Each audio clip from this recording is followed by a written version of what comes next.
Please be seated. Thank you.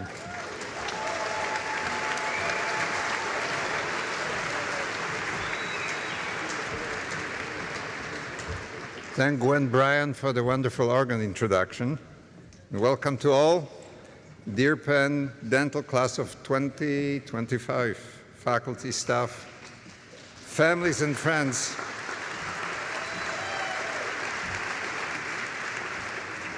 I am truly honored to open today's commencement event celebrating the graduation and the achievements of Class of 2025. I want to extend a special welcome to your families, friends, and loved ones around the globe who are unable to be with us today, but who can participate virtually via streaming services. And without any further ado, it's my pleasure to introduce our Morton Amsterdam Dean, Dr. Mark Wolf.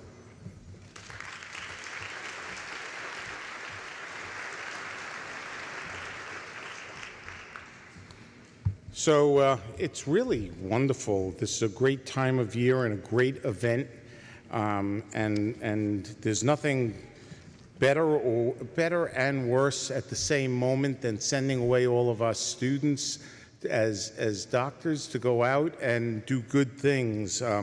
We will always be in touch and always be together with them. I'm glad to welcome our honored guests, our faculty, our staff, family, friends, and alumni, and the soon-to-be alumni class of 2025 graduates. They didn't get here on their own. The faculty has worked innumerable hours. They've worked innumerable hours. Their families have supported them for innumerable hours and tears. It's just an incredible process of making an exquisite and an absolutely championship oral health care provider. It's a pleasure to personally welcome you here, as well as those who are listening to us streaming from a distance, some remotely from around the world. Life is filled with significant number of firsts. For some of our graduates, this is not the first time they've received a dental degree. They came from foreign countries after having completed training and then come to the United States and actually repeated large portions of their training and continued to learn here at Penn Dental Medicine in what we do and how we do. Every person that is graduating today had choices. They could have chosen other schools. They chose wisely. They came to the best dental school. Our students are citizens of 18 different countries. We speak 44 different languages. I barely do English. You'll see me stumble over that. 113 honor certificates will be issued at graduation. 11 students completed dual degrees. 105 students are enrolled in residency programs. 13 students are joining the military. 21 students participated in the National Health Service Corps as scholars. You're all graduating as accomplished scholars and clinicians. We do know that. People of science skilled in the healing arts, and we owe you all a tremendous congratulations for your efforts. In 2020, when you applied to Penn Dental Medicine, you were applying to one of the historically great dental schools as a student. You applied to our school because of its legendary reputation for innovation in dentistry, in human health, and Penn's ability to raise the profession to new heights. Penn Dental Medicine is a historic school. University of Pennsylvania includes 12 different schools conceived in one location. It's very rare, actually, that the health campus and the main campus of the schools are so integrated as we are. It was founded by one of America's founders, Benjamin Franklin. The University of Pennsylvania was founded with Franklin as the president in 1751. It has a long I told you that English thing. The University of Pennsylvania has a long legacy of leading society and science. The School of Dental Medicine opened in 1878. A Penn graduate of the first class in 1878, W.D. Miller, there will be a quiz on this, he defined the cause of tooth decay, the relationship between fermentable carbohydrate, sugar, and tooth decay. Before that, it was the tooth worm that was eating the side of the tooth, or bacteria. But he showed that it was this metabolic product of eating sugars that causes caries. Dr. Matthew Cryer, an oral surgeon, created the first hospital-based dental service in 1901, and Penn today still continues with an incredibly active hospital service. He defined oral surgery. He defined oral surgery as a profession, and we continue to lead in that field here at Penn Dental Medicine. Many of you, several of you, will be staying and participating in the oral surgery program. Dr. Lester Burkett, whose belief that oral health was the window into systemic health, served here as dean between 1951 and 1972. Virtually every dentist alive used Burkett's textbook on oral medicine as part of our education. Periodontal care, as we know it today, and saving teeth was defined by D. Walter Cohn and Morton Amsterdam, for whom the deanship is actually named. They talked about saving teeth rather than extracting them. They defined periodontal health and periodontal maintenance pretty much from the 70s to today. Dean Marjorie Jeffcoat helped define the systemic dental relationship, a link that we talk about today extensively. Today's faculty define modern ceramic dentistry, CAD/CAM dentistry, computer-assisted design and manufacture. We define how individuals, general dentists, family dentists, should deliver care for persons with disabilities, how we deliver care to patients that have cancer, the inflammatory mechanisms that cause healing or lack of healing are being defined by faculty here at Penn Dental Medicine. Nanotechnologies of all forms, ranging from nanobots that will brush your teeth to nanotechnologies for bringing drugs into the body, vaccines to kill herpes or prevent herpes, or to actually cure the herpetic lesion, plant-based medications that will control the spread of COVID-19 or the flu. The list is exhaustive, and that's here all inside Penn Dental Medicine and its history. You've learned from these faculty, which is just incredible.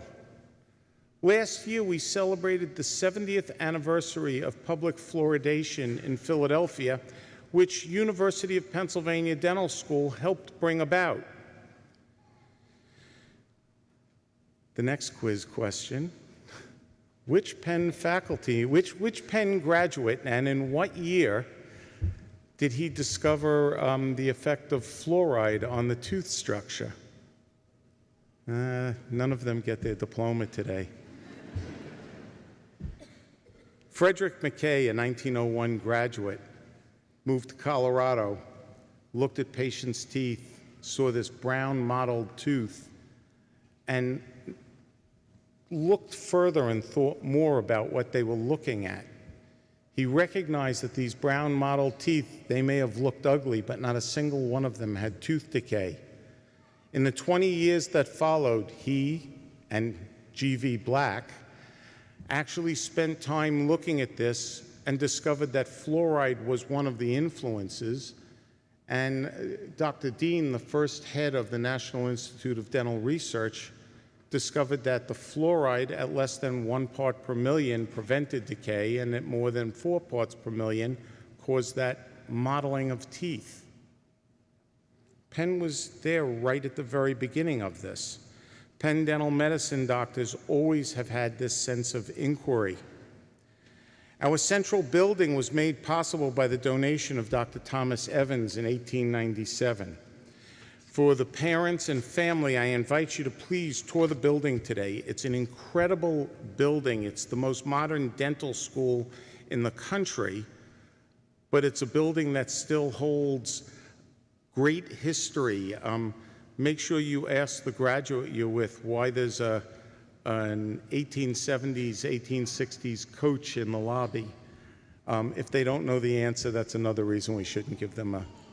There's a little device in the front, you can press it. It will explain the reason for the coach. That dentist, Thomas Evans, was dentist to royalty in Europe. He was trained here in Philadelphia, not at Penn Dental Medicine.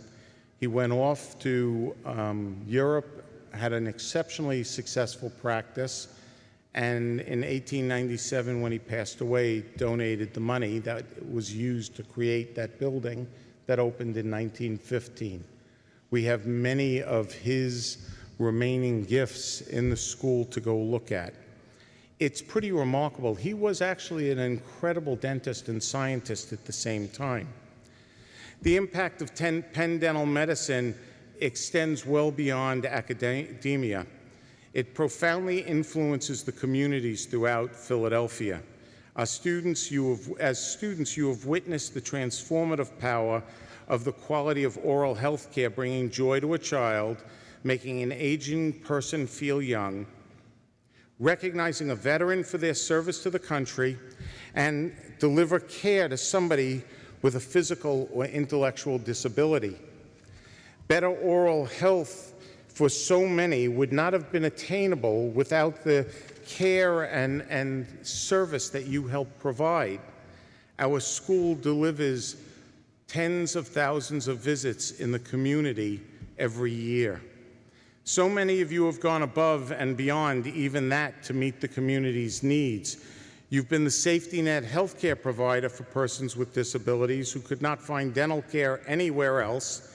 Many of you were the healthcare bridge for persons who were survivors of the most beastly international torture. You've helped so many people deserving of care in so many different ways. Our community faces challenges today, and you played here at Penn a critical role in taking care of them, but we're going to charge you with going out to do that throughout the world. You have helped inspire future generations of Penn Dental Medicine students. We hope these experiences inspire you to this lifelong commitment to serving our community, using your skills and knowledge to balance some of the inequities in our healthcare system. You are now part of the solution. You don't get to stare at it from the inside. You arrived here in the summer of 2021 just as a generational epidemic was in some flux. It was concluding. We were starting to return back to normal. None of us knew what the future would hold, but our lives and the world have changed significantly between 2021 and the world that we live in today. You sacrificed a lot. Going to dental school was never an easy item. We promised you that on your first day. Nothing this good comes that easily. You experienced so much more than those who came before you. You join our historic alumni who have demonstrated insight and innovation and faith in science impacting generations of patients. You inherit as an alumnus a mandate that you uphold and honor the integrity of science in the midst of societal changes. What was the greatest societal ill that came upon us throughout the COVID pandemic? Is it the loss of faith in science? Is it the rise of an alternative science? Has the ability of the public to critically consume information been altered by our social media? Is this giving us a society that's incapable of actual independent thinking about the evidence? In a society where measles and polio are on the rise, we need health professionals committed to helping the public navigate the truth. We have an obligation as healthcare professionals to not allow disinformation, misinformation, and conspiracy theory occupy the knowledge base that people talk about. Utilize your curiosity, your intellect, and your passion to serve those in need. Help change the world. As consumers of science, go out and help the public sort through the myriad of disinformation and become educators of the public, inventors and caregivers yourself. This doesn't mean that you have to do it only in the dental chair. It's on the sports teams that your children will be on, that you'll coach, the PTAs, the community centers that you'll be able to be in. We count on you as being the most intelligent and smartest portion of our society to help represent our very best as we go forward. That is your obligation now. At Penn Dental Medicine, you partnered with this faculty and you restored dignity and self-confidence to so many. Pride that patients had and the smiles that you left them with at the end. We get to make people smile, and that's just such a wonderful thing. You're fated for greatness, and you're fated to become the future dental leaders and educators. You will be great leaders in your communities, and this is something that we just know, even though you haven't had the chance to experience yet. We're counting on you to do great things as generations of Penn Dental Medicine graduates before you have done. Become a faculty, become a department chair. If you decide to shop for the position of dean, I suggest you look for periods of time that don't have quite as many things going on as our current world. It's a little tough. But that being said, it's not a bad position. You get to see all of these graduates and help change the world. You will be leaders and exceptional practitioners no matter what. We know that. Don't disappoint us. You've been taught by an eminent faculty dedicated to advancing science and clinical technologies for the future. I thank you. I thank the great staff at Penn Dental Medicine for their support. You must recognize the contributions and sacrifices your families have made. As you've made these, so have they. As graduates, you join over 10,000 Penn Dental Medicine alumni, always having their support wherever your career takes you. As proud graduates, your careers will bring pride to your alma mater. Please stay involved, share your achievements. Remember that putting patients first and maintaining a desire to learn will lead you to ultimate success. You come with a Penn Dental Medicine warranty. It's tattooed right above the hairline. Don't let that recede too much. We expect you to do well. We expect you to do great things. We welcome you into our profession, and we ask you to go make people smile.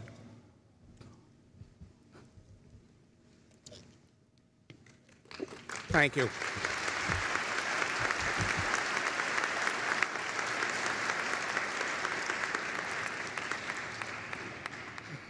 Almost made it. It's now my pleasure to introduce today's speaker, Dr. Kenneth Ginsberg. Dr. Ginsberg is a professor of pediatrics at the Children's Hospital of Philadelphia and the Perelman School of Medicine. He's medical director for Covenant House, Pennsylvania, a care system that serves homeless and marginalized youth in Philadelphia. He's co-director of a Center for Parent and Teen Communication, which promotes the health and character well-being of adolescents through education, research, and advocacy.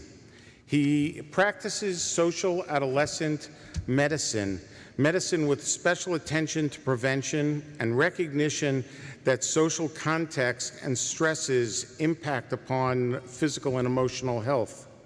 The theme that ties together his clinical practice, teaching and research, and advocacy efforts is that building on the strength of teenagers by fostering their internal resilience.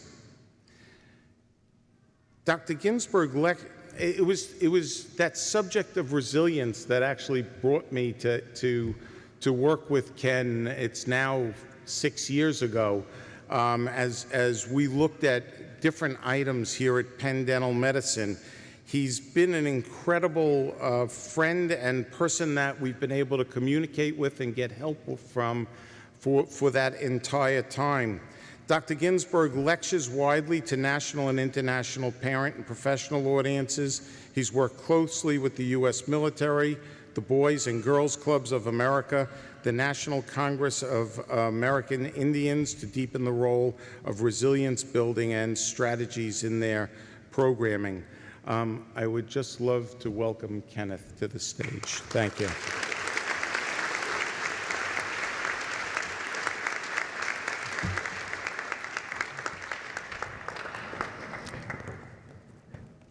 I am intimidated to follow a dean who chokes up at the notion of his students graduating into colleagues.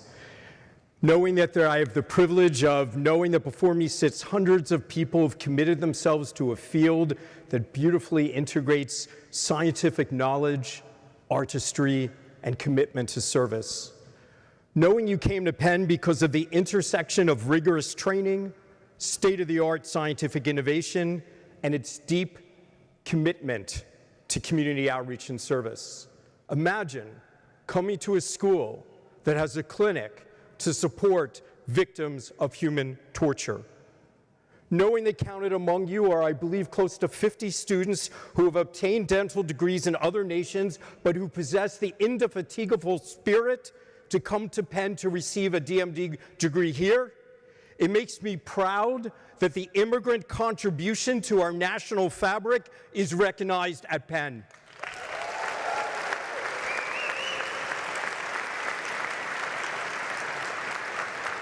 Doing street work directly with people who are suffering from substance abuse and who are victims of human trafficking, I know the astounding difference that dental care can make to their lives. Astounding, momentary difference to them. As a pediatrician who works with young people who have developmental disabilities, I know the difference that dental hygiene and a smile makes to how human beings see them and what the expectations they have of them. I stand humbled before you. But enough about you. Right? Nobody gets here alone. Whether your family is here or watching from across the world, let's spend a moment to thank them. And let's make sure that we include chosen family, those people who may have had no idea how much their support meant to you, nor the source of inspiration they were in your life. So now, I speak to the families. I speak to the parents who raised you and the grandparents who nurtured you, the lovers who believe in you, the elder siblings who inspired you, and the younger siblings for whom you are a role model. And for some of you, I speak to your children who motivate you to do more and better, who made you understand what it's like to have your heart on the outside of your body. For simplicity's sake, I want to speak to parents about parenting. And before I talk about the essence of parents, let me say, don't worry, none of us get it all right all the time. I'm talking about what we do when we're at our best. At our best, you set high expectations, knowing that your belief in them matters. You watched and you protected them. You may have let them learn to ride the waves, but you never let them crash against the rocks. You watched them. You made sure that they were okay. You checked in. You were ever-present guides. You may have been busy yourself, but your presence was unwavering, and if you were needed, you didn't allow a barrier to stand in the way of offering what you could. You get where I'm going here? All right? You offered unconditional love. You didn't judge them on their worst moments. You never believed that a given behavior or a word out of place defined their essence. You knew everything that was good about and right about them, their strengths of generosity, of perseverance, their sense of humor. When your smile wasn't big enough and it turned into laughter, you knew it all, right? You knew their stubbornness and took a little bit of pride knowing that it came from you. You also know what made you want to pull your hair out sometimes as parents. You knew what when they weren't living to being their best selves. But the fact that you knew that all that was good and right about them and the imperfections that they possessed, but you chose to love them, that is the most protective force in a human life. It meant that if they couldn't believe in themselves in a given moment, that the person who knew them best chose love. It meant that they could withstand undermining forces for whatever that looks like, including the isms, right? That they could get past the undermining forces knowing that someone always was going to stand by them. You knew that if something was off about their behavior, that it wasn't who they were, it was that they were going through something. In summary, as parents, you had high expectations. You checked in. You offered them unfettered access to you. You offered them unconditional love without judgment. And you had a unwavering commitment to upholding the essence of their goodness, even when they were unable to see it themselves. This isn't just about good parenting. This is about good peopling. Good peopling is desperately needed right now as our social fabric is fraying. And what is at the core of good peopling is at the root of intentional healing. And now I'm back to you. There's a reason that we call this a commencement, not a graduation. There's a reason that we as faculty get choked up as we begin to dream about what you're going to take from our knowledge and what you're going to take from the skills we've helped you to develop and how you're going to change the world. We never want you to see scientific innovation as good enough. We want your imagination to always begin to get to the next step. We welcome you in our initiatives to somewhat overcome existing inequities.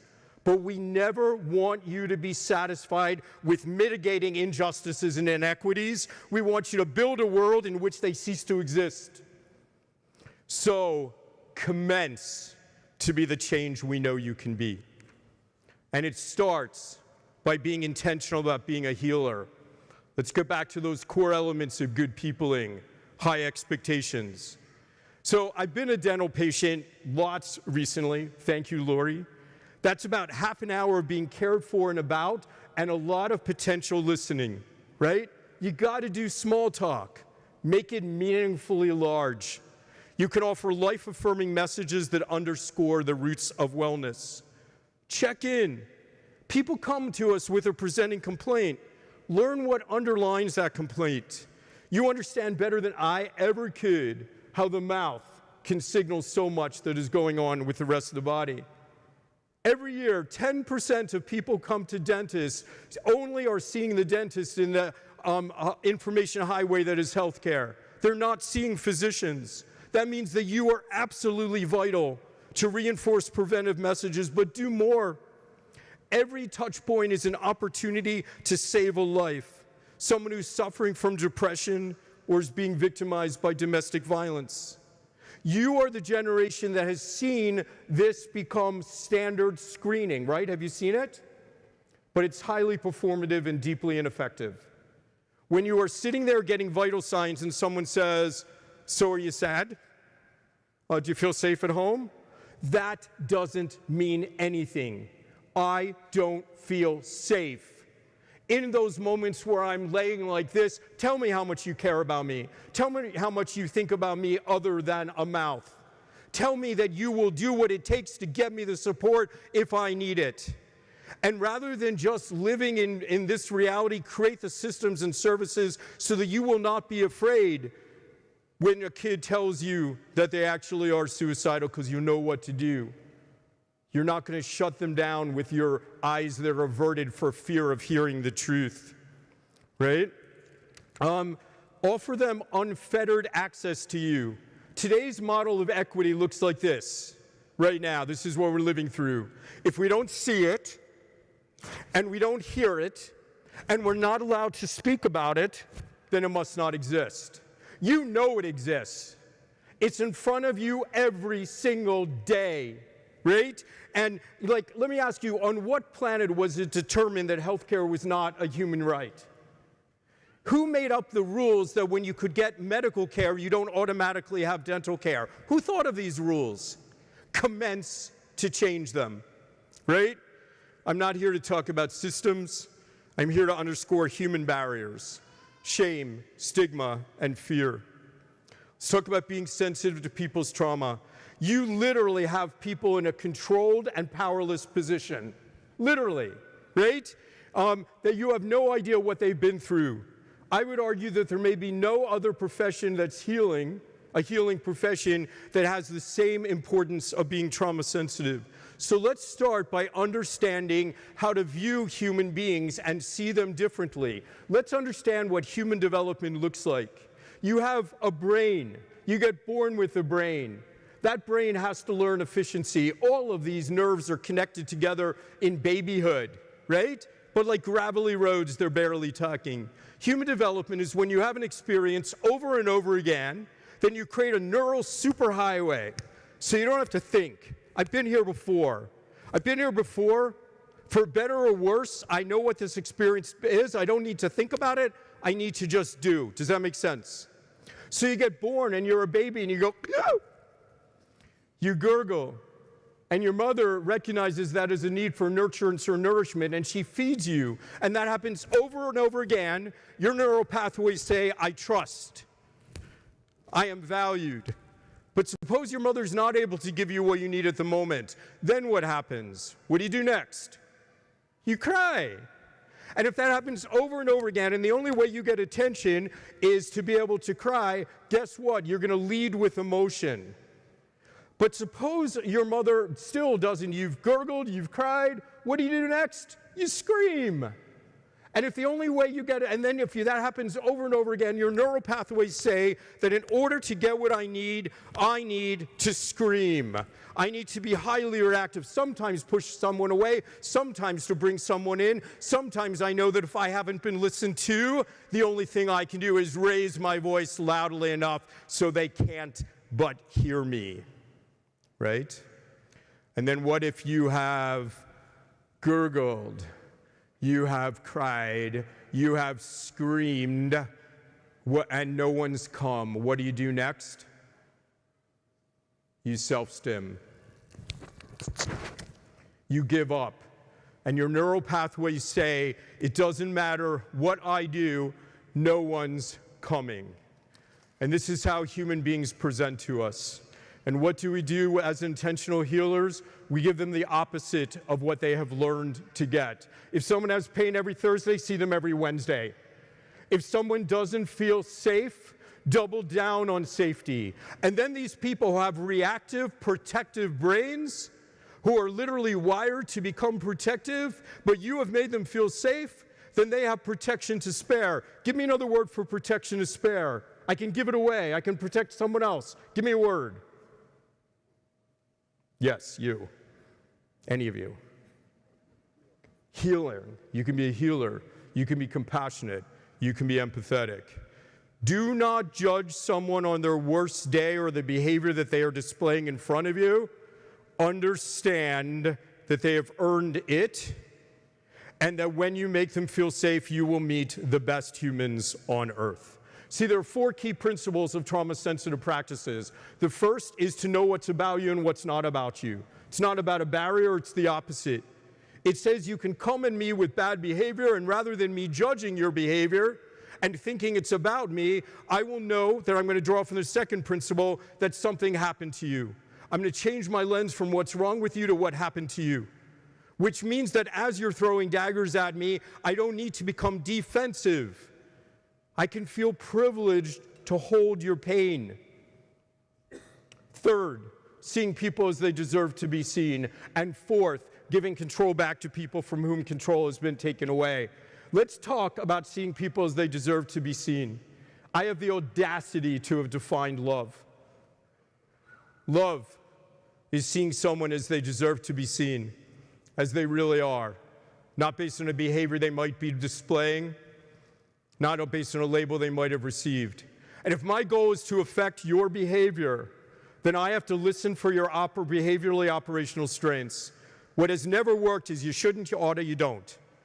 What works is to listen so hard to a human being that you see all that is good and right about them, that you love them, you see their resilience, their compassion, their motivation, you see their insight, you see their desire to break cycles, and you build upon that strength. If you work with me as a medical student, your opening line is, "This is Scott, and the reason I love him is." Because if you haven't done the work to love, you're not ready to heal. And don't be afraid of the word love. Don't use it with patience, by the way. Like, don't use the word because it has different meanings. But don't be afraid to think about loving kindness, right? The word that you should be scared of is like. That's the word that should scare you.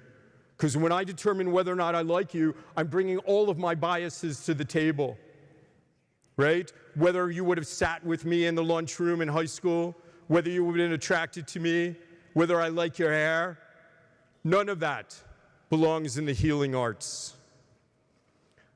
So a couple weeks ago, I was at Covenant House, and I went outside to greet Dr. Abby Peterson, who was in the van serving our kids. I have goosebumps right now. Verify, can you see? You can't see, but they're there, all right? And I want you to know that for Penn Dental to be serving at Covenant House, Pennsylvania was a decades-long process, or a decade-long process. It began with a partnership with Joan Gulch, right? The work that we did together began, and then it got elevated when you came to visit us and said you were committed to being a healing presence on our site, and then COVID happened. And finally, it became a reality. So I walked into the van, and one of our kids was there, and then a moment later, or not a moment later, an hour later, I saw him on my steps, and I was like, "So what happened?" And he said, Mr. Ken, I got to tell you the truth. I haven't been to a dentist in a lot of years, but these people, they know what they're doing. Ever since I was jumped a couple years ago, my face didn't fit together, and it always hurt. And they just like fixed me. Look at this. I'm good. So I went out to Dr. Abby, and I was like, "What did you do?" Thinking I was going to learn something about like temporomandibular joint manipulation, right? And what happened is she said, "Nothing really." I listened to him. I looked in his mouth. Maybe as I asked him to open his mouth, I put my hands on his face. Nothing is everything. That is what healing looks like. This young man, this 20-year-old man, just needed to be attended to. I want to leave you with the gift of my experience of doing this work for 40 years. And thinking about you as people who are going to be resilient, as healers, not only in service to your patients, but in your own homes. There is a reality, and the reality is that healers, those who serve others, actually have higher divorce rates than other people, despite our terrificness. What's going on? How is it that you're going to make it so that the lovers who believe in you and the children who are the hearts outside of your body, that you will remain engaged with them? You know, a lot of times when you do a simple article, it's going to say something like, the problem is hours. I'm telling you, it has nothing to do with hours. It has to do with emotional accessibility. If you choose to be intentional about your healing, it means that you will be exposed to the most passionate themes of human existence. You will be exposed to things that other people ignore. It is a choice, but it is also a privilege. And make no mistake about it, if you do not put into place a way to protect your own emotions and process your own emotions, if you just stick into a container believing you're going to deal with it later, those things will continue to come, I promise you. They will continue to come, but that container will transform into a leaden box. Why lead? Because it's toxic to your intelligence. Why lead? It's too heavy to lift. Why lead? Even Superman can't see through lead. And one of the most passionate themes of human existence, what you've been exposed to, what you're privileged to see, is trapped inside of a box. Instead of you learning how to express it, you shut down, and you don't recognize yourself. And you know what's worse than you not recognizing yourself? It's when your family doesn't recognize you. And now you go home after a day where you've done service. And by the way, service doesn't mean you have to work with people who are human trafficked. Pain has no demographic. There's not a single one of you that isn't going to be exposed to trauma and pain should you open your eyes to it, I promise. And then what happens is you go home and you're exhausted. You're absolutely exhausted because of what you've seen. And then your daughter is upset because she got a B+ or she doesn't like her haircut. And everything inside of you wants to go, are you friggin' kidding me? Do you have any idea what a problem really is? The person you love, your spouse, says to you, let me tell you about my day. It was so rough because of something that you consider not as significant as being exposed to trauma. And then you say, I'm sorry, I don't have time right now. The day you do that, the day you minimize other human beings' emotions, the ones you love, because of what you have chosen to bear witness to, is the day you lose your family. You dream of the world, trust me, in which case a B+ feels like a tragedy and a hair failure seems like a problem. That's the world you're dreaming for. When we're working for equity, it's not for everyone to have pain, it's for everyone to rise and to flourish. So if your own children are upset about something small, be thankful, be grateful. I don't care if you remember anything else I said. Why do we love? We love so people know they're worthy of being loved. Why do we respectfully listen? So people know they should be heard. Why do we protect? So people know they deserve to feel safe. Why are we relentless in our support, unwavering in our presence, and committed to service without barriers? So people know they are deserving of our attention, that nobody should give up on them, and they have to always hold hope for progress. Why are you moments away from receiving the title of Doctor of Dental Medicine? So you can apply the knowledge you've earned through sweat and perseverance to alleviate pain and prolong life. So you can apply your artistry to make people smile, knowing that they're going to approach the world with greater confidence. So your patients will benefit every day from your loving kindness, your attentiveness, your expertise, and your commitment to intentional and genuine healing. Thank you.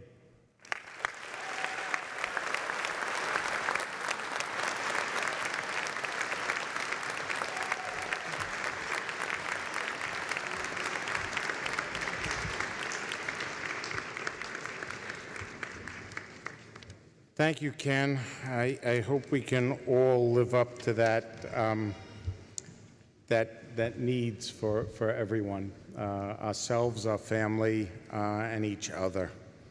I do wish to officially welcome you to being a permanent part of the Penn Dental community. You know, when that CHOP community wears you out too much, just come on by. We're here for you, and we do look forward to having you. You're a permanent member of the class of 2025 right now. I would love to welcome right now the class speaker, the president of the class of 2025.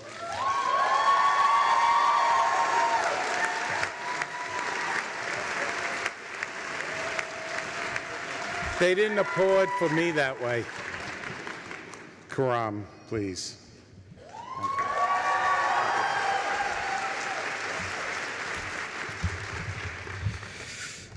Let me start with saying, Dr. Ginsburg was telling me outside, trying to calm me down, and he was like, I didn't practice for my speech. This is the first time I see my speech.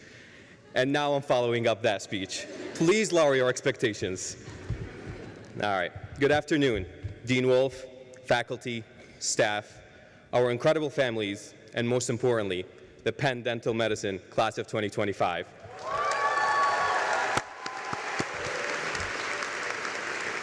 Before I begin, I want to extend a heartfelt thank you to Margaret Yang for her incredible dedication to making this event possible. On behalf of all of us, thank you, Margaret.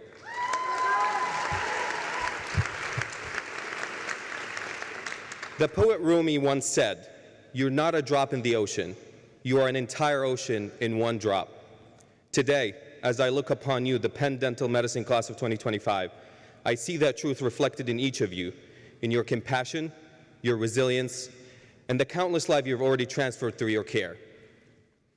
4 years ago, I walked into Penn Dental with more self-doubt than dental knowledge, absolutely no leadership experience, and the growth suspicion that carries was actually a person we were supposed to meet. But because of your support and friendship, I'm leaving today with a family bound by challenges we faced, the victories we shared, and the memories we will carry for a lifetime. The trust you placed in me and serve as your class president has been a true honor and one of the most rewarding and humbling journeys of my life, especially coming from a D1 that didn't know his first and second molars. You taught me that true leadership isn't measured by titles or applause, but by showing up, listening deeply, and lifting each other up. Look around these faces around you. These are the same faces that had to go through TSA security checks every time they tried to go to dental school. Could not take a single sip of water for 2 years in classrooms. Fumbled through wax-up and provisionals that looked more like abstract art than anatomy.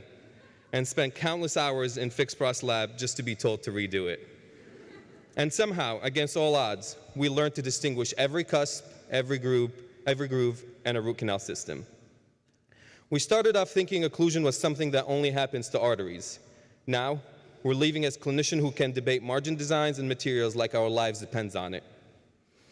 Let's not forget the survival skills we picked along the way. At Penn, we didn't just learn dentistry. We mastered the art of surviving 7 classes, 5 lab cases, 3 patients, and 1 existential crisis, all in a single day.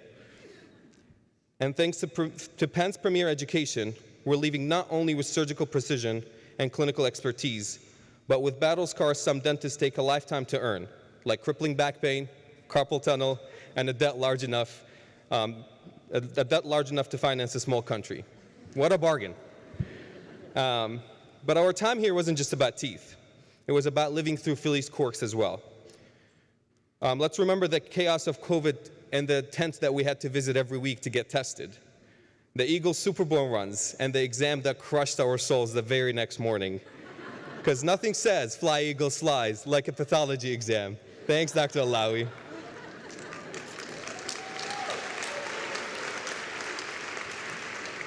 That apocalyptic black smog day where we wondered if Batman was looking for a dentist. And of course, the time that Philly decided it's not a city anymore, it was the Schuylkill Island. But we also witnessed Penn Dental growth. When we started, our class felt big. Now, let's just say D1s might be taking impressions downstairs at Saxby's. Oh wait, never mind. Of course, this journey wasn't one we made alone. It was possible by the incredible support that we received along the way. To our faculty, you guided us every step of the way, from our first shaky wax-up to our final encounter. Thank you for your patience, your passion, and seeing potential in us even when all we saw was open margins and broken provisionals. To our preclinical faculties, thank you for building the foundation that made all of this possible. We could not have been standing here without you. To our incredible group leader, Dr. Mayer, Dr. Nepa, Dr. Rockland, Dr. Gain, Dr. Kinjusta, and Dr. Lavali. Thank you for teaching us not just dentistry, but resilience, compassion, and the art of learning from our mistakes. Thank you.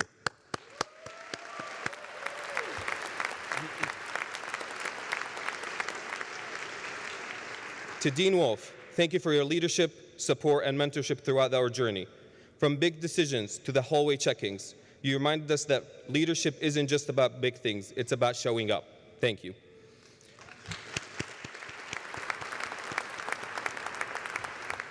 We are here today because all of you believed in us, even before we fully believed in ourselves. So thank you.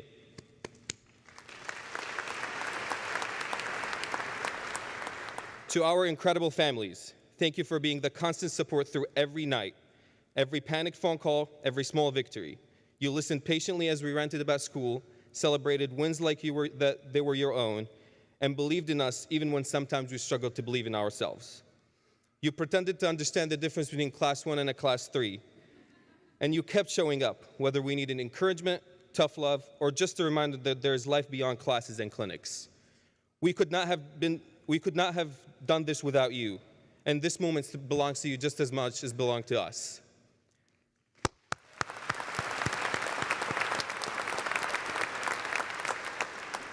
And to my dad, who is watching from thousands of miles away, happy birthday, Baba.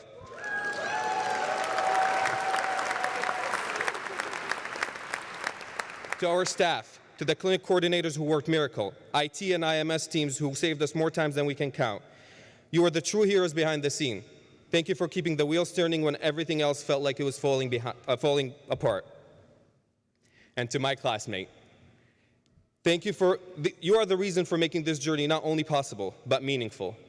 We picked each other up when we stumbled, pushed each other forward when we stalled, and stood side by side even on the peaks of our smallest wins. From shared panics over OSCEs to celebrating match day, we did it all together.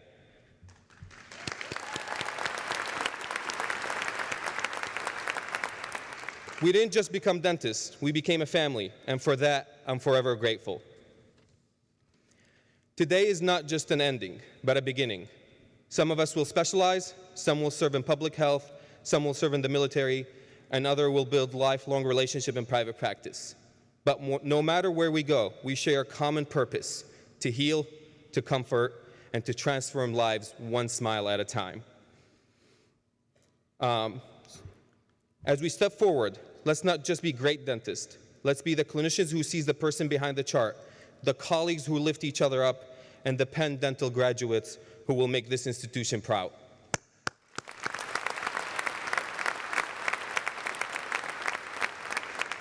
So to my friends, the class of 2025 Penn Dental Medicine, congratulations, you made it.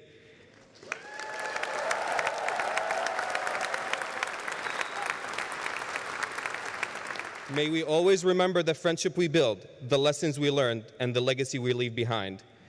And when we return for reunions, let's promise each other to debate dental materials, laugh about our worst wax-up, and most importantly, staying connected. Because no matter where we go, we will always be the Penn Dental Medicine Class of 2025. Now, let's go change the world. Thank you, everybody.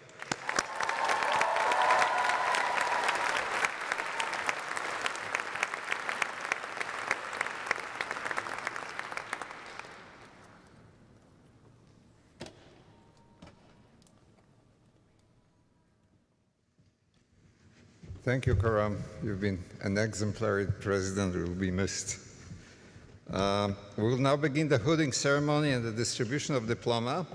I'd like to introduce to you the faculty who will be hooding them. So we'll start with Dr. Rupali Kulkarni, who is an assistant professor of oral medicine, Dr. Miriam Robbins, professor, director of the Care Center for Persons with Disabilities, Dr. Frank Smithgill, clinical associate professor of restorative dentistry, and Dr. Faizan Alawi, our vice dean of academics, will be distributing the diplomas.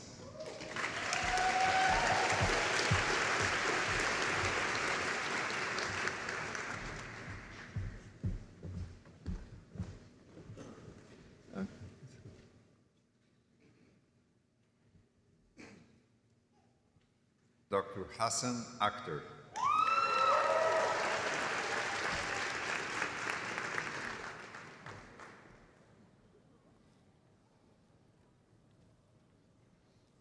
Dr. Lulia Alawa.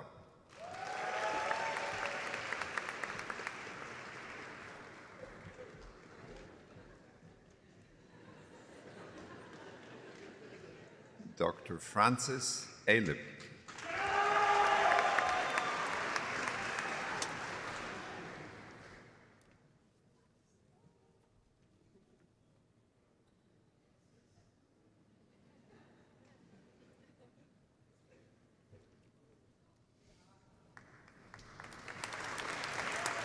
Dr. Hind Al-Jarahi.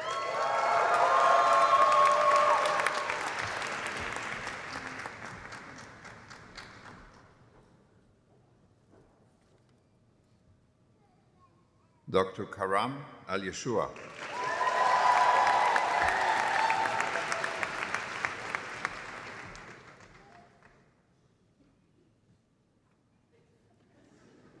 Dr. Kashmala Pervez Amirzada.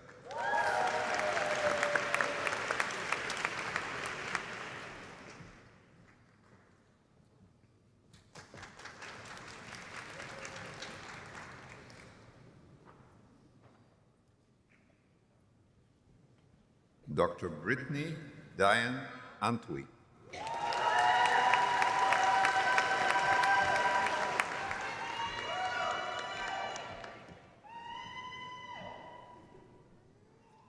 Dr. Elahe Askari.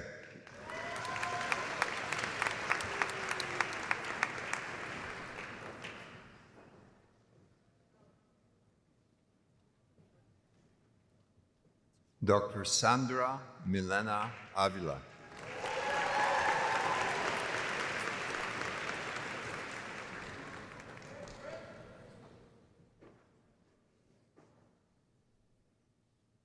Dr. Anas Bakili.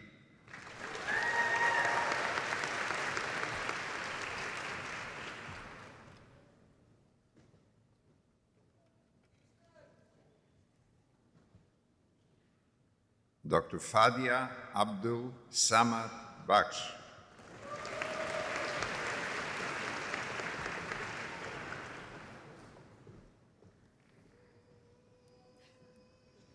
Dr. Sarah Abdulamir Banilam.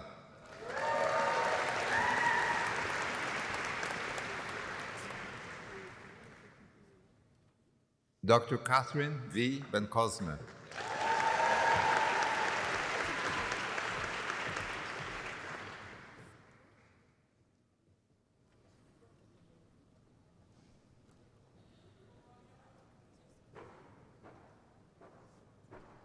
Dr. Ariel Bermudez.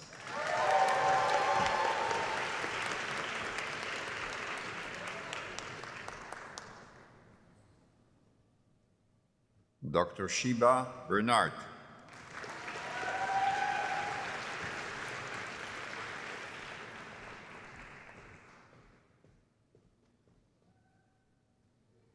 Dr. Lauren Elizabeth Birch.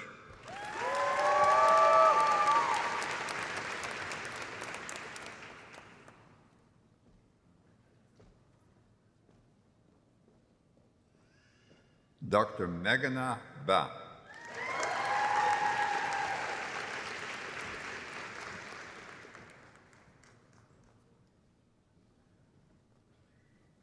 Dr. Oleg Borishuk.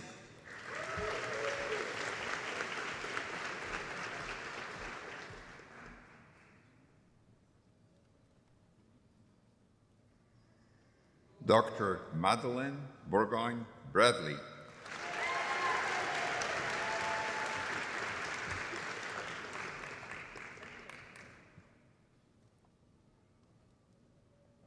Dr. Hadvi Jigar Bahambat.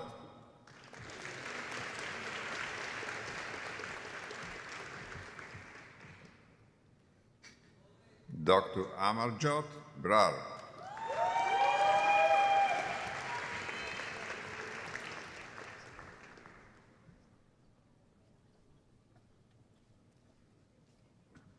Dr. Zanzan Brink.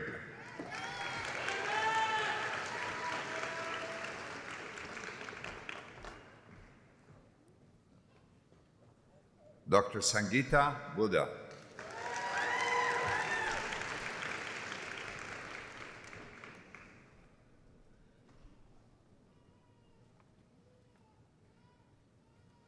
Dr. Pamela Buendia Peralta.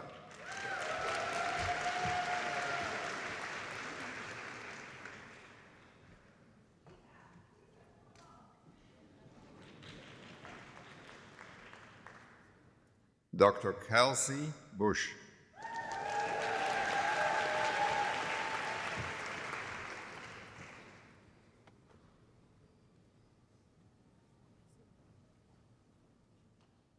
Dr. Cami Kasenheiser.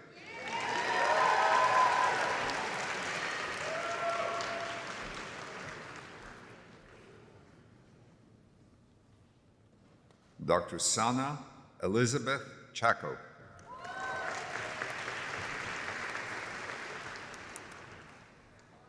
Dr. Maunika Chamarti.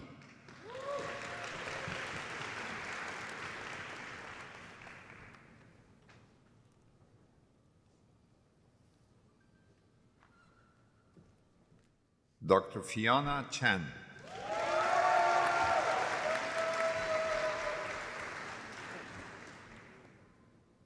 Dr. Benjamin Chen.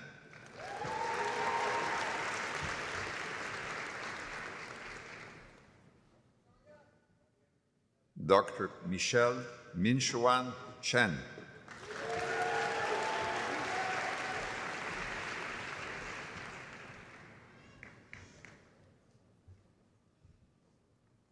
Dr. Chinwan Chen.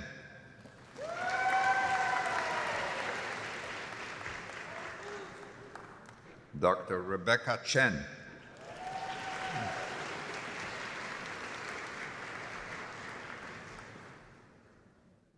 Dr. Andy Chan.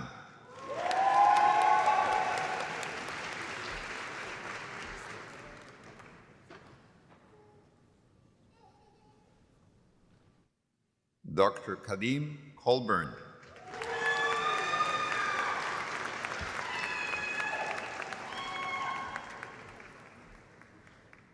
Dr. Julian Conejo Gutierrez.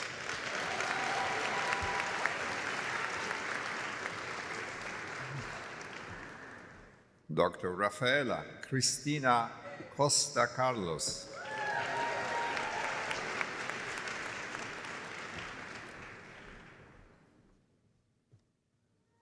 Dr. Louis Andrew Culver III.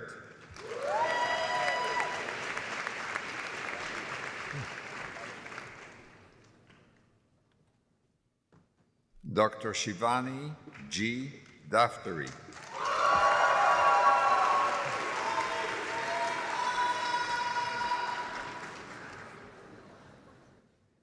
Dr. Daisha De Peña Parache.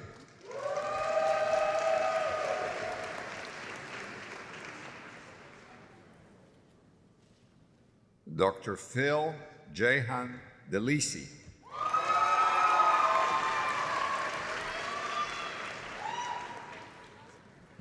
Dr. Emilia Ray Dalloway.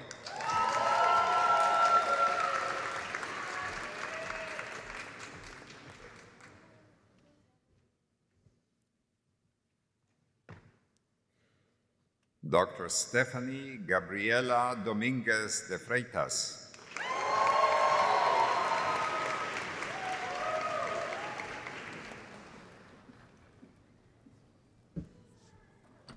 Dr. Kendra Damater.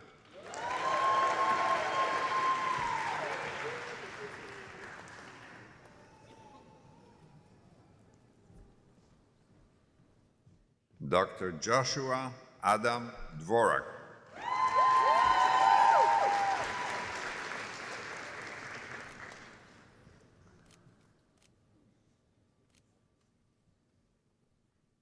Dr. Basant Adel Albana.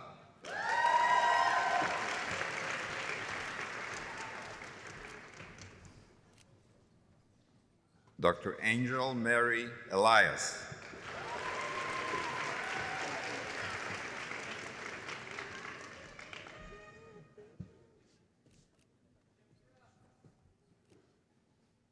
Dr. Chisholm Enikalu.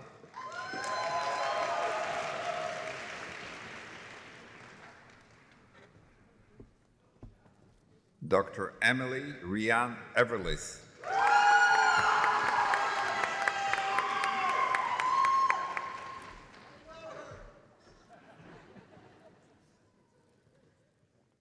Dr. Jack Fan.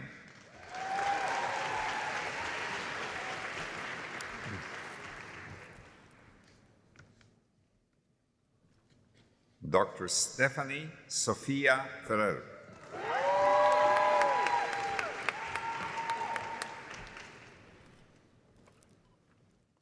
Dr. Alyssa Rose Fishbein.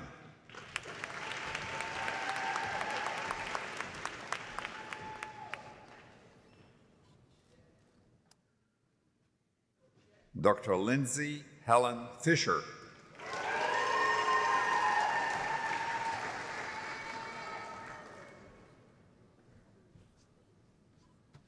Dr. Alexandra Fontana.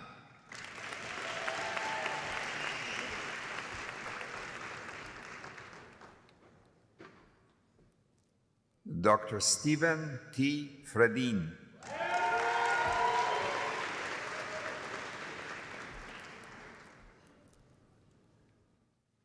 Dr. Riley Fang.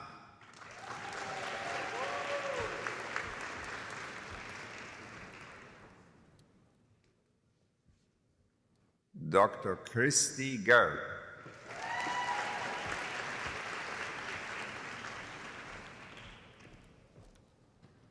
Dr. Ginger Isabel Gerhold.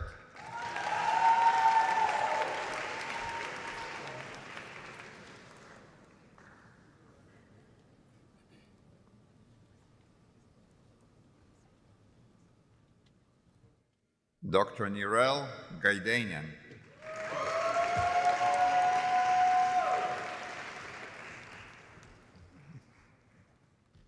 Dr. Loren Jechi.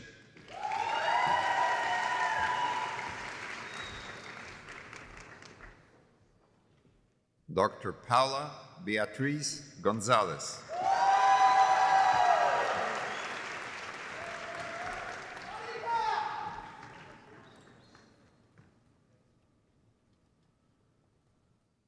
Dr. Crystal Gonzalez Nunez.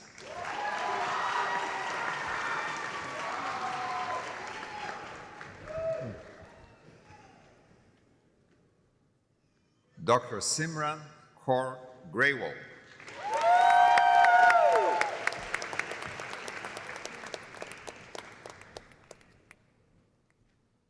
Dr. Stephanie Christine Grodecki.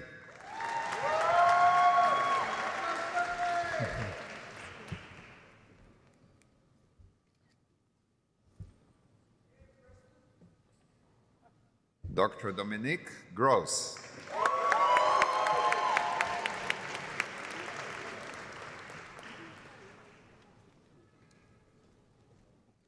Dr. Benjamin Adam Grossman.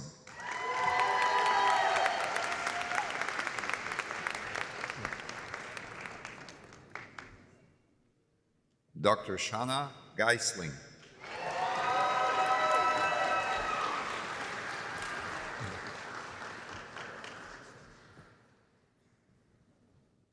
Dr. Sarah Ha.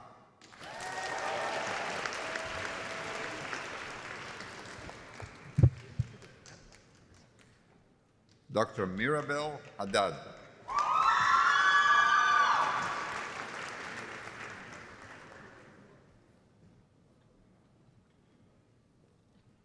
Dr. Jenna Han.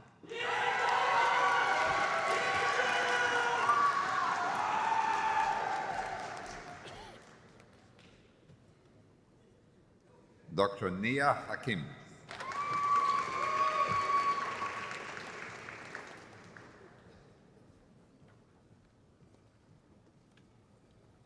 Dr. Nader Hanna.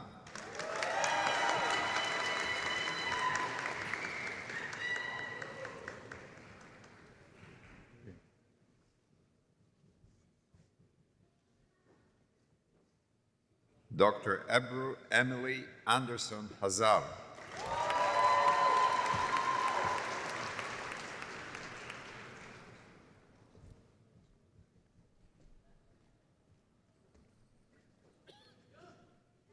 Dr. Chelsea Herr.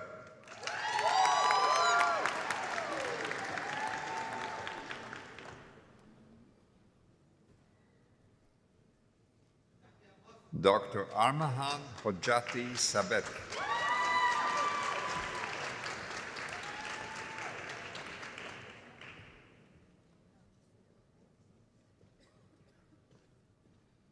Dr. Kaylin Hudson.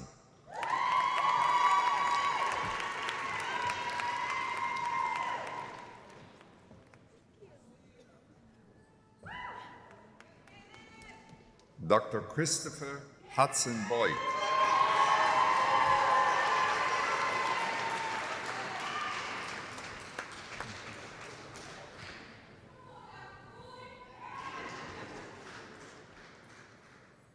Dr. Megan Hang.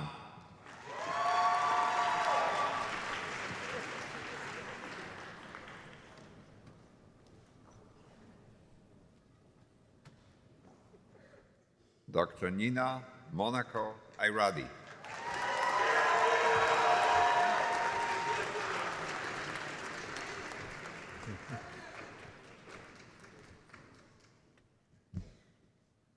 Dr. Daniel Joseph Iredell.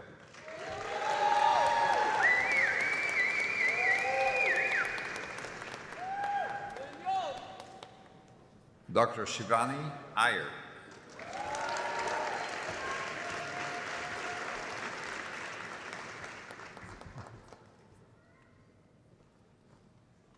Dr. Sudhira Jammu.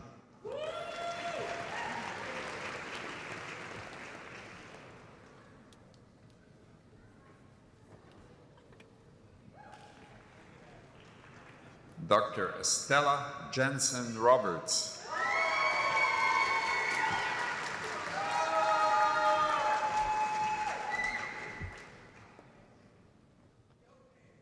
Dr. Catherine S. Joe.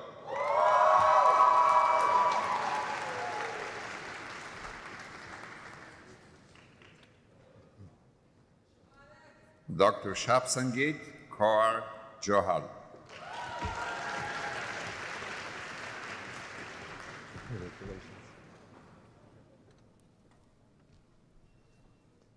Dr. Ariel Michaela Johnson. Congratulations.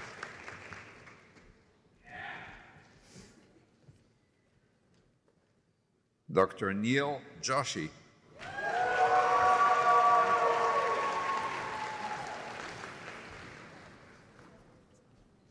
Dr. Deborah Kang.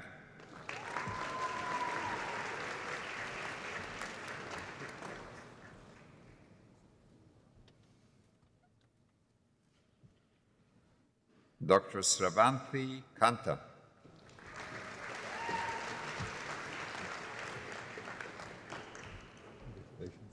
Dr. Sangeeta Karnukaran.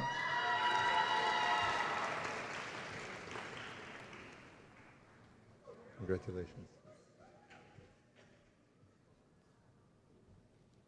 Dr. Sayeda Kaukab.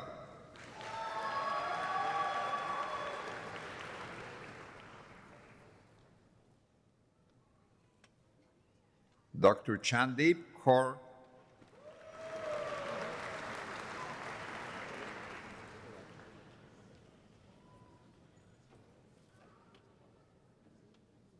Dr. Paramdeep Kaur.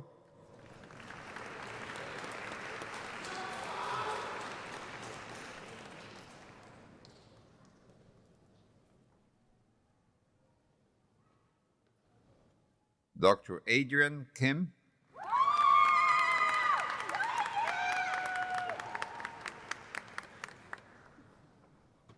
Dr. Lauren Kim.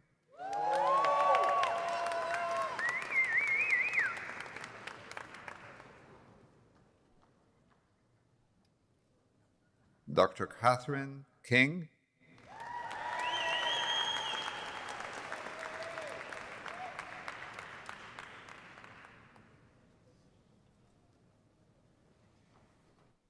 Dr. Arjun Kinney.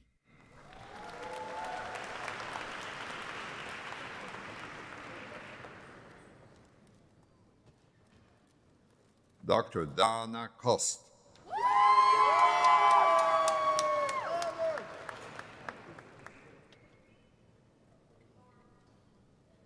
Dr. Priya Maria Lakanpal.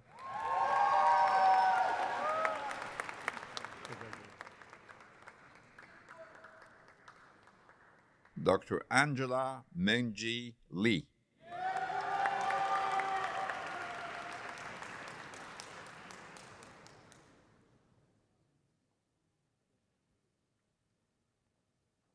Dr. Chae-Jang Lee.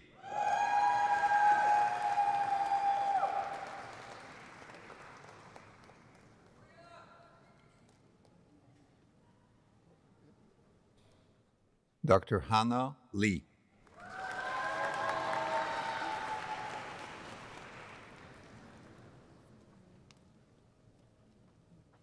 Dr. Kristen Lee.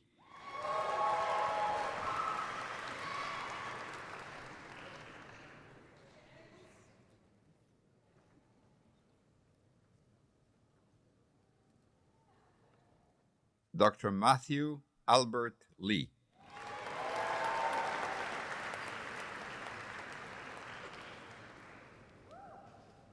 Dr. Charlotte Lennis.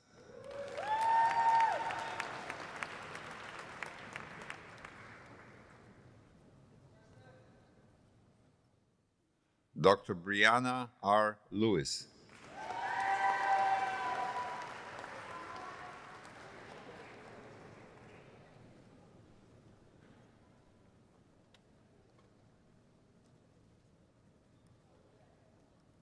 Dr. Joyce Lin.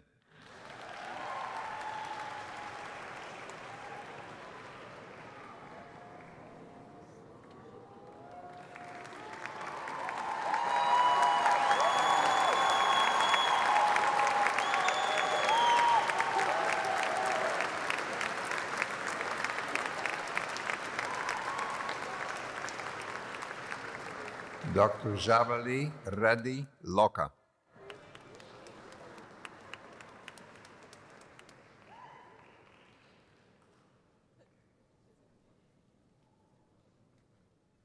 Dr. Julie Lu.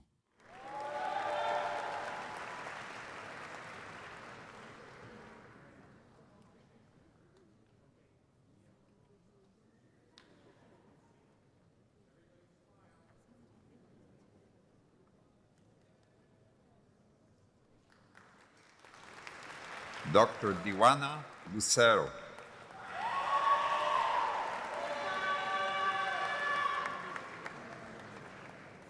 Dr. Drew McElroy.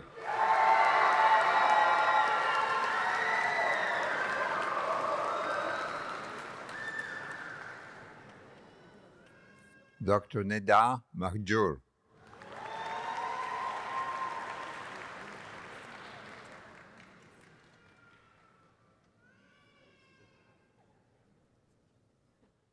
Dr. Stefano Miliano Major.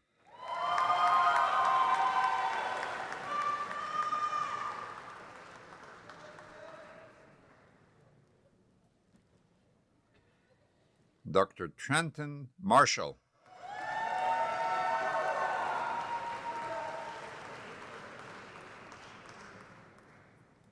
Dr. Catherine Nicole Mason.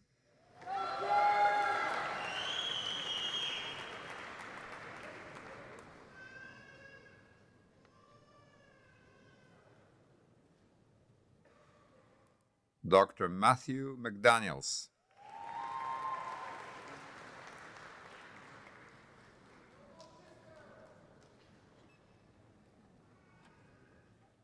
Dr. Meredith McCackern.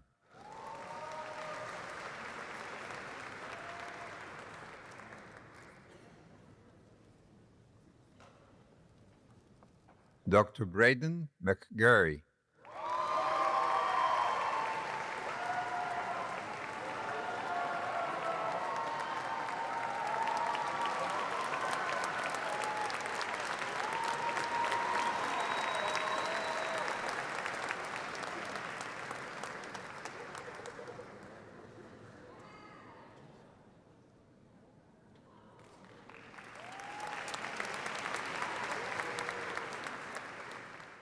Dr. Trishna Uday Mohite.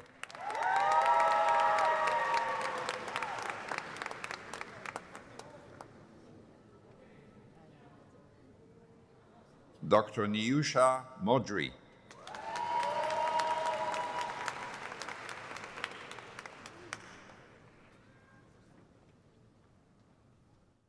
Dr. Marcos Javier Moscoso Hartman.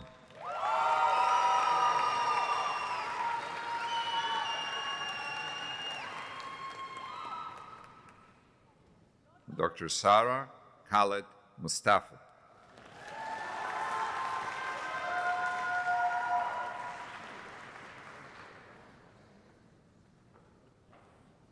Dr. Shrigana Nadella.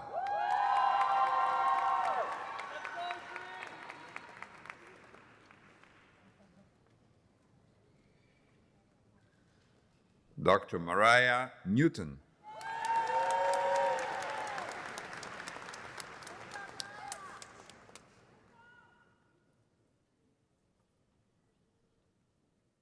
Dr. Corinne George Nicholas.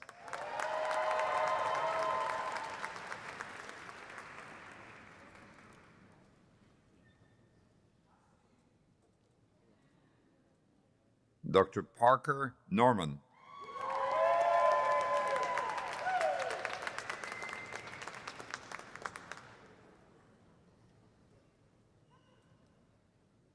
Dr. Ryan Jeffrey Nosworthy.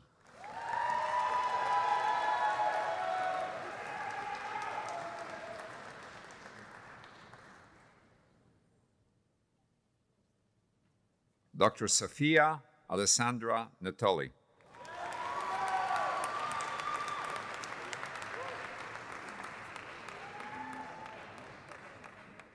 Dr. Kiana Wachuku.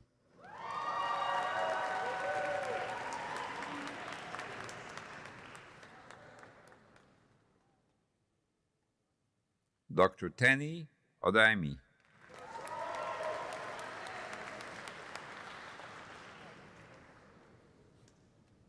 Dr. David Ogunlawo.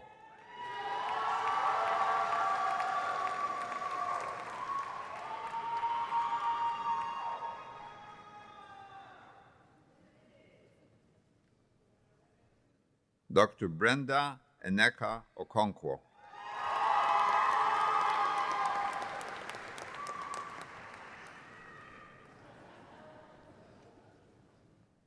Dr. Jamachi Orji.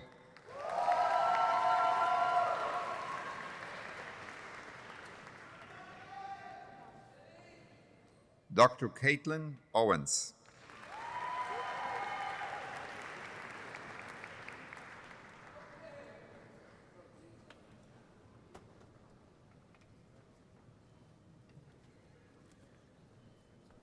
Dr. Karandeep Kaur Patta.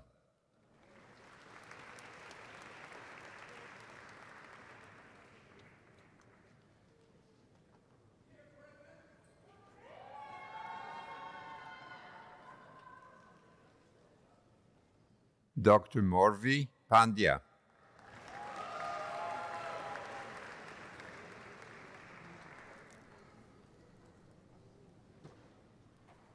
Dr. AJ Chandala Parasia.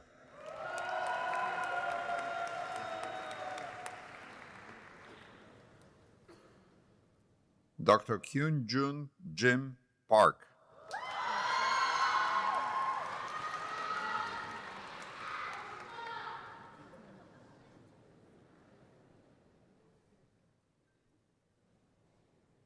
Dr. Timothy Park.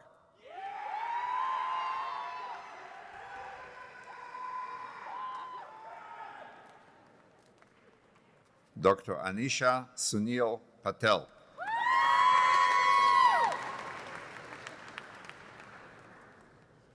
Dr. Ana Perez Osorio.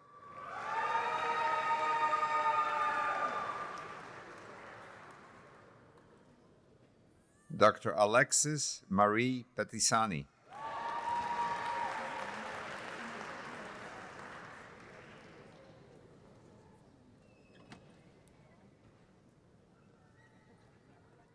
Dr. Sarah Pitulski.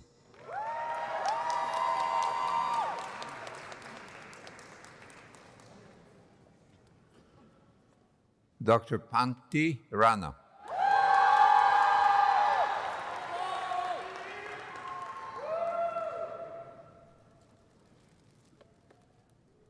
Dr. Safa Rana.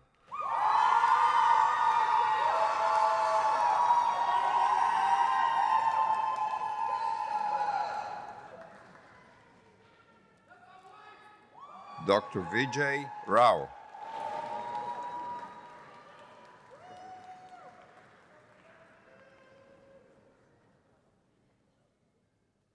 Dr. Mugda Sunil Raut.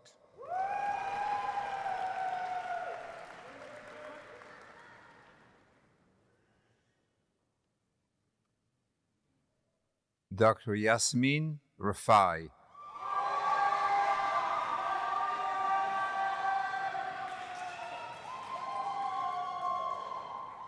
Dr. Eleanor Jean Rothamel.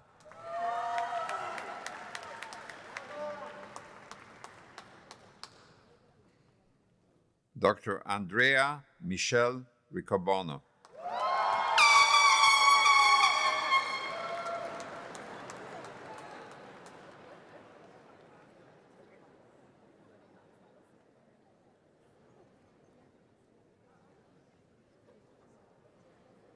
Dr. Elvi Rocci.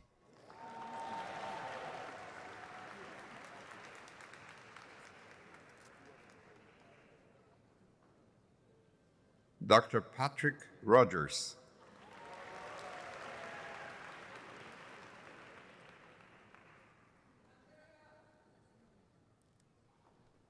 Dr. Liani Rodriguez Paneca.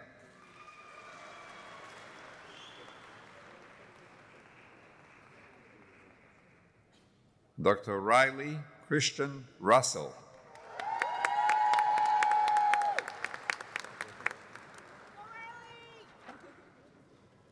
Dr. Pavneet Sani.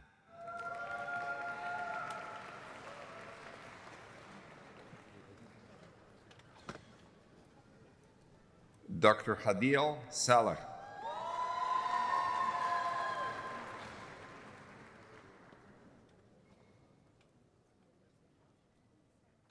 Dr. Srijana Sapkota.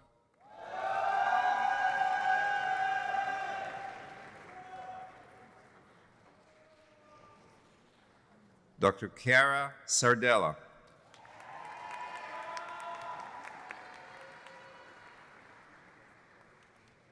Dr. Christina Sarkisova.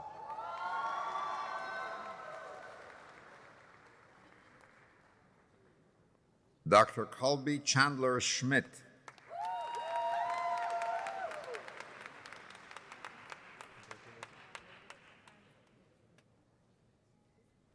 Dr. Eleanor Schnautz.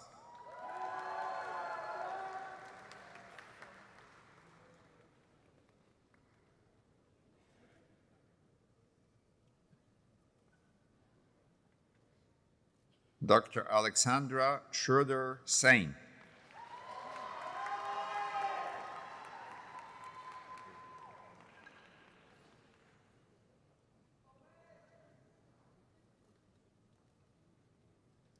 Dr. Shruti Selvam.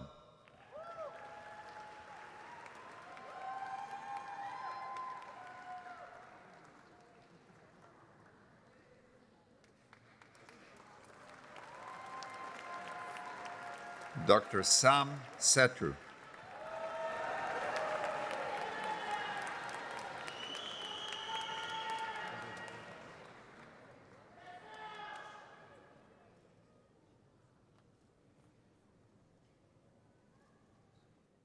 Dr. Fatima Shah.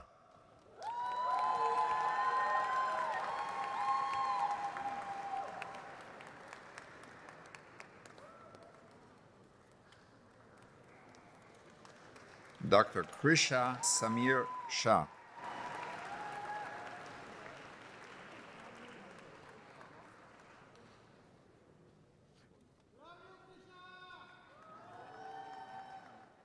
Dr. Naya Shah Patel.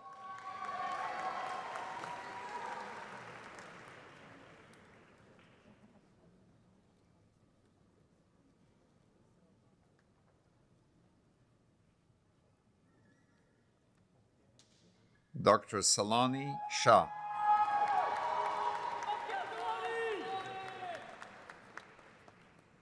Dr. Shivani S. Shah.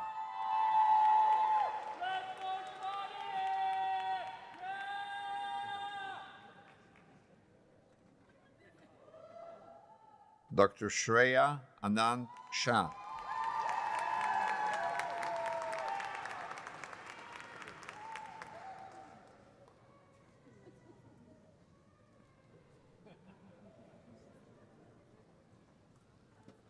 Dr. Elizabeth Magdi Shalabi.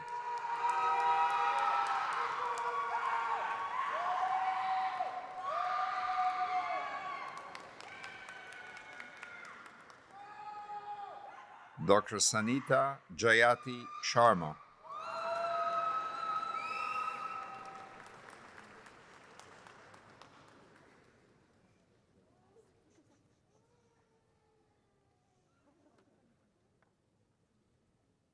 Dr. Catherine Teresa Scola.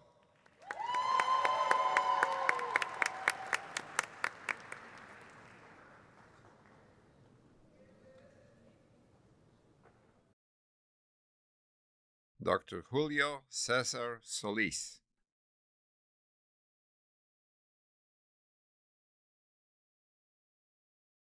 Dr. Taiwo Soyombo.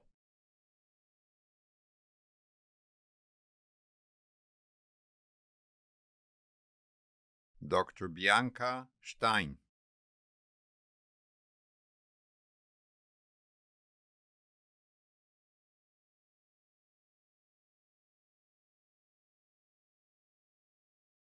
Dr. Fadi Sliwa.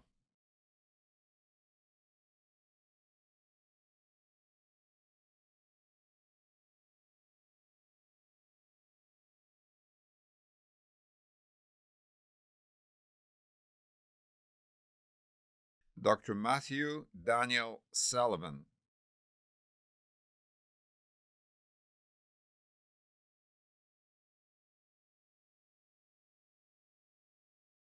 Dr. Afrin Sayeda.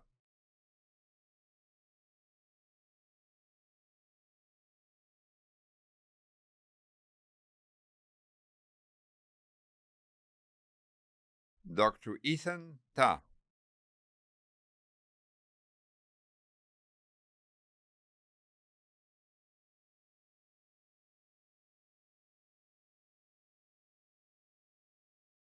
Dr. Jessica Tan.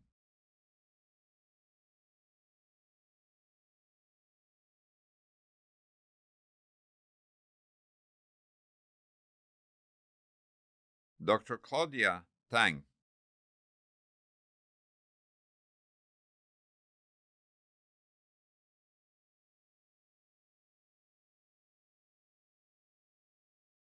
Dr. Fatima Topacio Torres.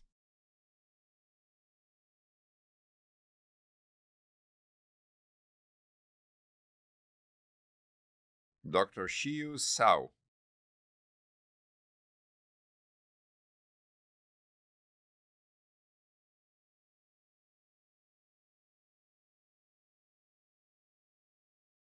Dr. Peyton Rose Tusinard.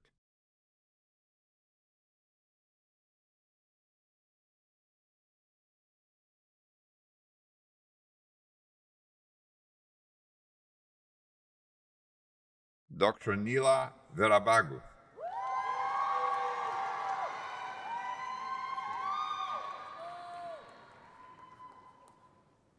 Dr. Diana Vera Nunez.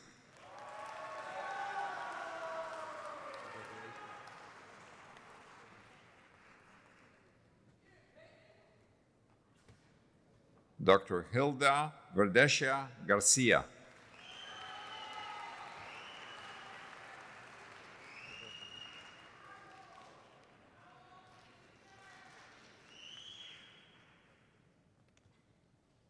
Dr. Lauren Verheyden.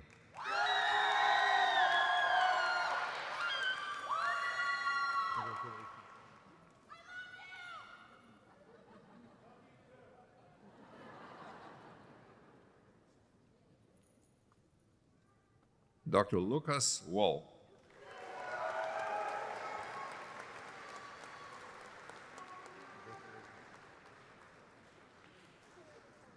Dr. Michael Dominic Walsh.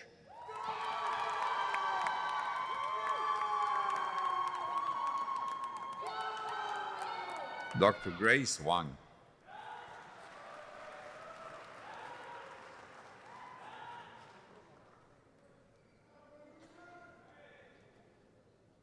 Dr. Peyton Lika Wine.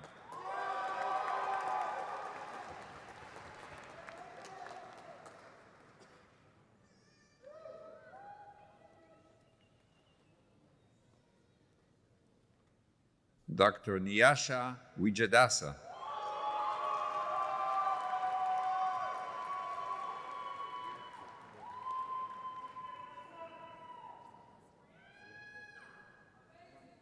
Dr. Tanea Williams.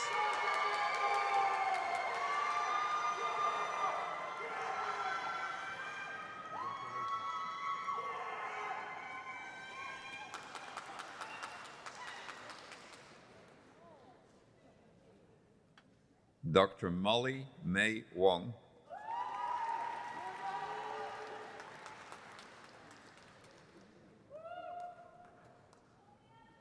Dr. Theodore Patrick Youngkirk.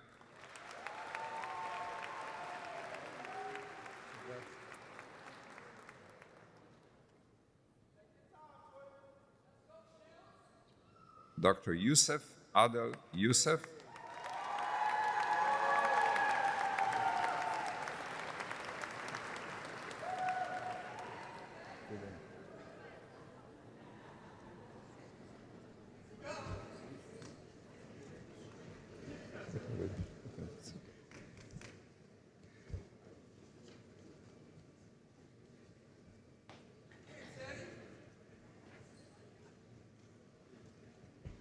Go there.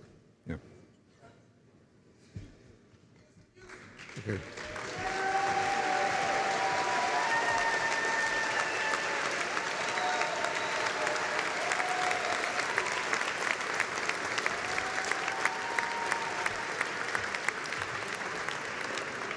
I would like to take a special moment and ask all the students who graduated with honors, please stand up.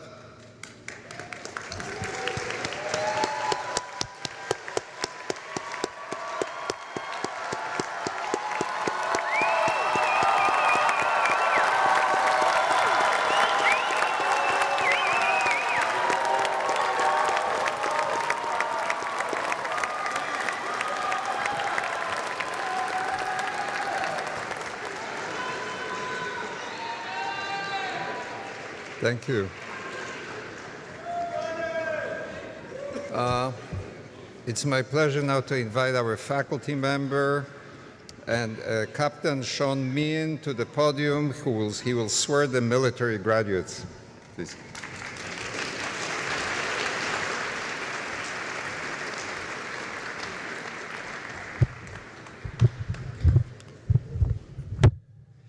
This afternoon, I have the privilege of delivering the oath of office to the 15 members of the Penn Dental Medicine Class of 2025 who will enter one of the active duty dental corps of the military services. Today, 7 will enter the U.S. Navy, 5 will enter the U.S. Army, and 3 will enter the U.S. Air Force.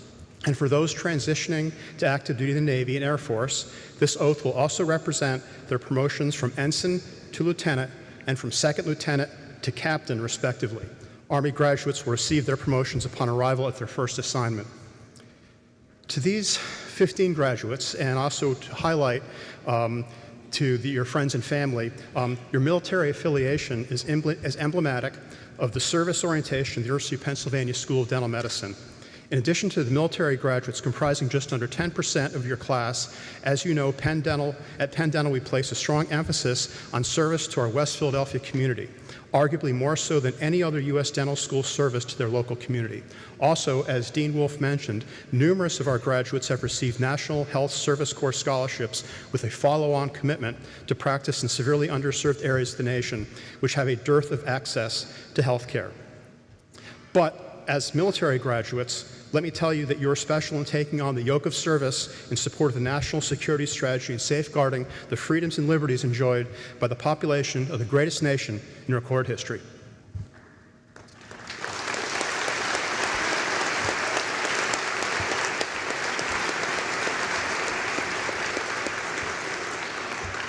So let's move on to the reaffirmation of your oath to the Constitution to mark this important milestone in your professional lives. Will the military graduates please rise?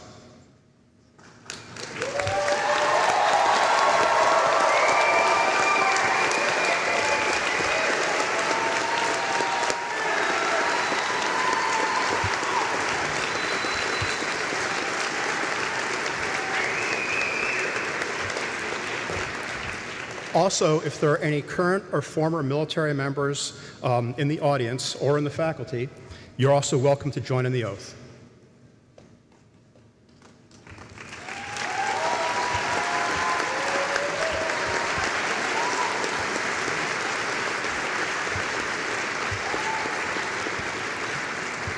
So raise your right hand, repeat after me. I state your name. Having been appointed an officer in the United States military, do solemnly swear that I will support and defend the Constitution of the United States against all enemies, foreign and domestic, that I will bear true faith and allegiance to the same, that I take this obligation freely, without any mental reservation or purpose of evasion, and that I will well and faithfully discharge the duties of the office upon which I'm about to enter.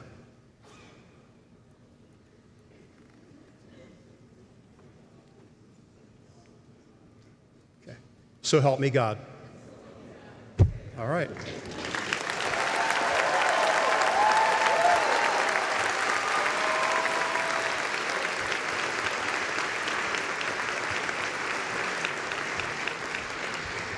So to all the graduates of the University of Pennsylvania School of Dental Medicine Class of 2025, welcome to the greatest profession on earth. And to those who are entering the military today, welcome to the two greatest professions on earth. Thank you so much for your attention. God bless you. God bless the profession of dentistry. God bless the United States of America. I wish you fair winds and following seas.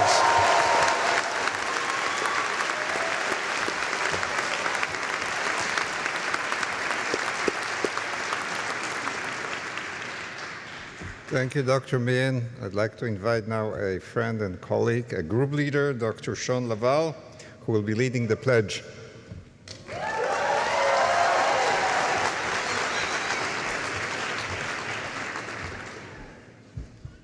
Thank you. To all of my now colleagues in the class of 2025, congratulations. And with the same phrase I use at the email at the end of each week with my own students to acknowledge work ethic, accomplishment, and effort. Strong work, everybody.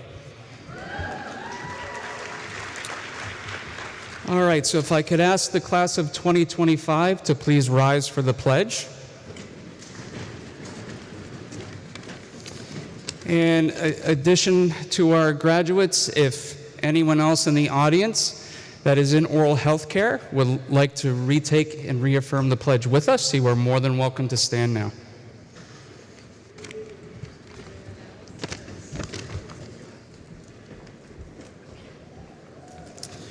All right, and I will have everyone repeat after me.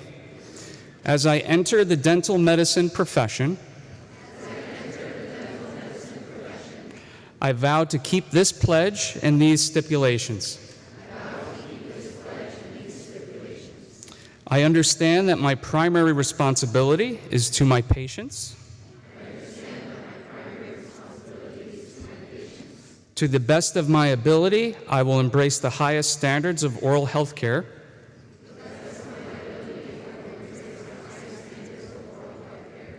and treat all individuals under my care with respect and honesty.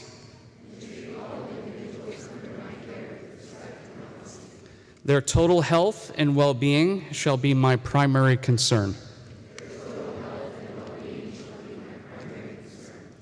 I accept the responsibility to maintain my competence through the continued pursuit of new knowledge and skills in the practice of dentistry.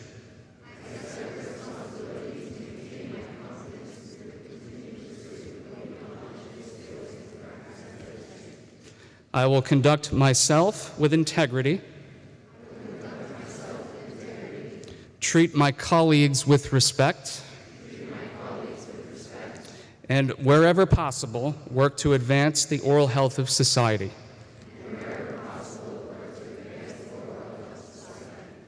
I shall faithfully observe the principles of ethics and codes of professionalism encountered during my dental training and beyond.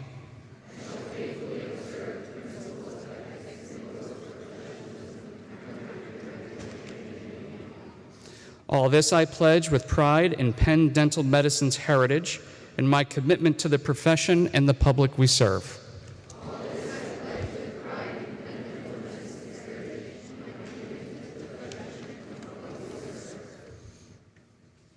Congratulations.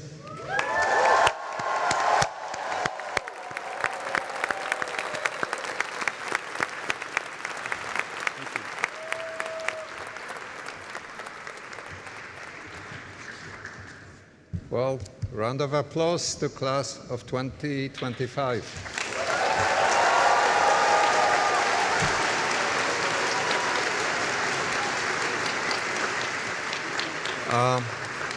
At this point, this will conclude our official part of the ceremony. I'd like to invite everyone for reception at PDM.